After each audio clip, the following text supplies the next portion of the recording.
everybody. Welcome to our famous Cotton Club. It's great to see so many friends here tonight enjoying themselves in spite of the cover charge. And if you can spare a minute from your merrymaking, I'd like to have the pleasure of introducing the greatest living master of jungle music, the rip-roaring harmony hound, none other than Duke Ellington. Take your bow, Dukey. First number tonight's going to play a brand new little tune entitled The Cotton Club Stomp. Let her go. The Cotton Club, a Harlem institution from 1923 to 1935, sat on the corner of 132nd Street and Lenox Avenue. The club bustled with white-only patrons, many of whom were celebrities or social elites who had made their way over to Harlem for what could only be described as an urban plantation experience. The Cotton Club was a popular destination for those who wanted to experience the lively Harlem nightclub scene and to enjoy African-American musical acts with the likes of Duke Ellington and Ethel Waters, boasting black artists, dancers, and waiters that were more resemblant of butlers. The Cotton Club provided a view of the black community as its wealthy white clientele wanted to see it, exoticized and happily subservient to white America.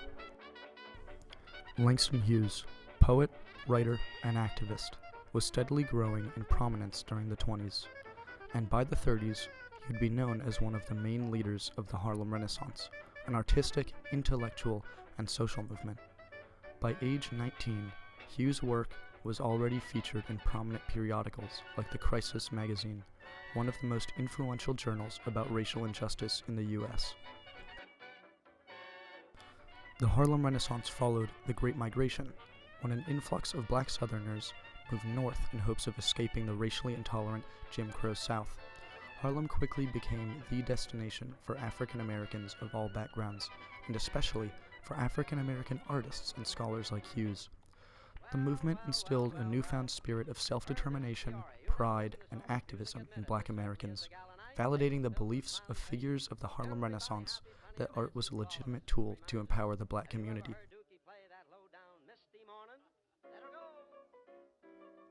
Hughes was highly critical of the Cotton Club and its portrayal of the black experience, as it directly opposed the ideals of the Harlem Renaissance.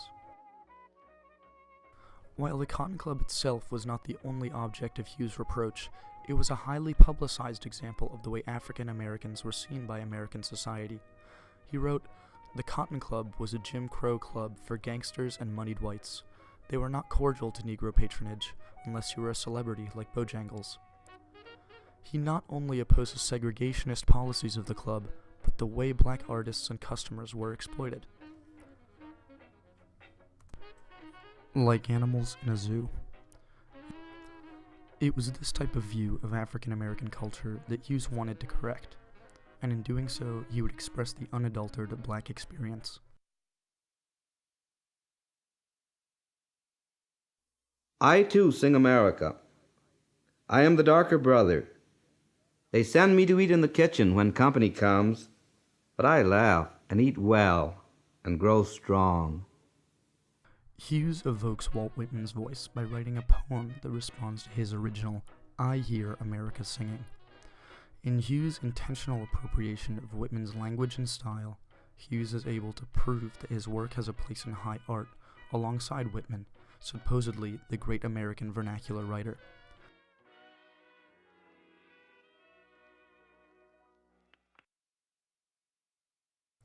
Hughes therefore brings new voices, not typically in poetry, into dialogue, extending the perceived definition of American vernacular writing. The use of the universal I is a means of unifying black identity through the empowerment both of himself and of those who have experienced being sent to the kitchen. Besides, they'll see how beautiful we are and be ashamed. I too am America. In presenting Black America as such, Hughes undermines the stereotyped identity of black society as without individual variation. Moreover, he rejects the perceived lesser status of African Americans from institutions like the Cotton Club. I too turns historic notions of shame away from himself and the African American community and towards the oppressor. Instead, Hughes liberates himself through his writing.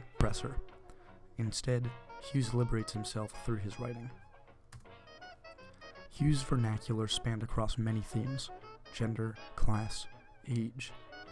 For instance, he borrows the female voice in Hard Daddy, expresses an honest reality of economic struggle in Down and Out, and speaks as a kid much younger than himself in children's rhymes, mocking older generations.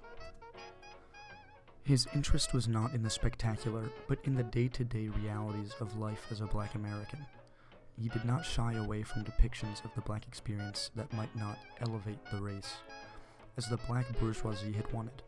Instead, he created Harlem in his vision, using vernacular in both oral and musical forms. Thump, thump, thump went his foot on the floor. He played a few chords, then he sang some more. The Weary Blues epitomized Hughes' use of jazz and blues as another poetic tool, a musical mode of vernacular. Not only is the rhythm of the Weary Blues emblematic of jazz aesthetic, but it exemplifies jazz's tie to feeling. In using the blues form in writing, Hughes could portray both sorrow and celebration, or tragedy and comedy. He was able to use not only a multiplicity of tones or emotions, but a multiplicity of Black experiences. Weary Blues uses varying vernacular to portray the varying voices of the Cotton Club, of a white, voyeuristic patron, of perhaps a Black onlooker, and of a performer himself. Far into the night he crooned that tune.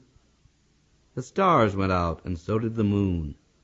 The singer stopped playing and went to bed, while the weary blues echoed through his head. He slept like a rock, or a man that's dead. As writer and scholar Kevin Young writes, in the Weary Blues, he would first perfect that mix of hope with heartbreak.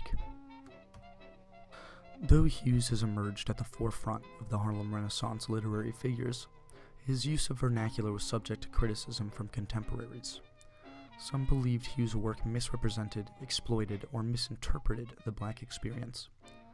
County Cullen, a Black American poet, represented the traditionalist writers of the Harlem Renaissance and fully rejected blues lyricism as a valid form of literary art.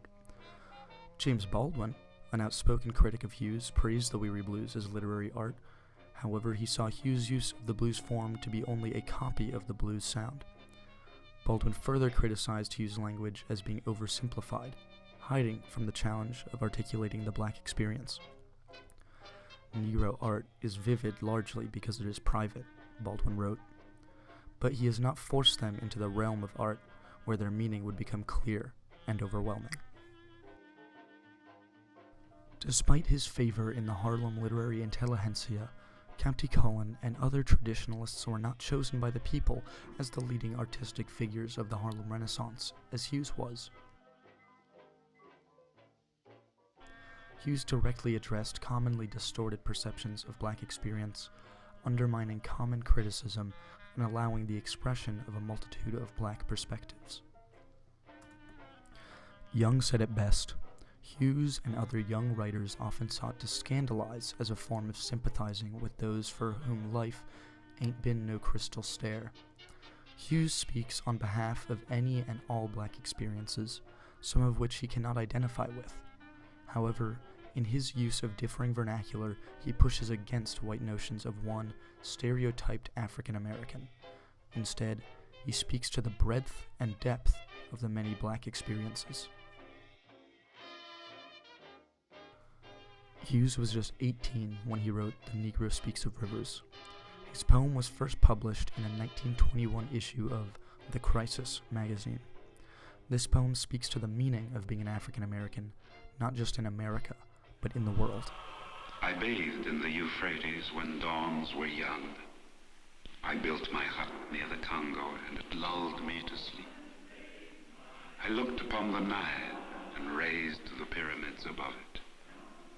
I heard the singing of the Mississippi when Abe Lincoln went down to New Orleans, and I've seen its muddy bosom turn all golden in the sunset.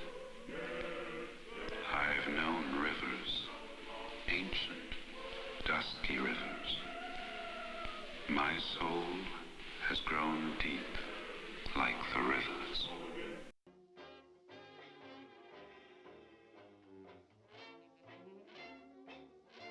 The poem is rich with history, extending far beyond slavery in America into the earliest periods of mankind.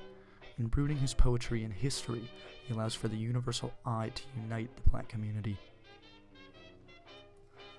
Throughout his poetry, Langston Hughes confronts racism, stereotypes, and internal struggle head-on. Hughes illustrates the complexities of blackness rooted in history, as in The Negro Speaks of Rivers, in oppression as seen in The Weary Blues, and in hope seen in I Too. In doing so, he unites the black spirit across all facets of life and invites them into the American literary tradition.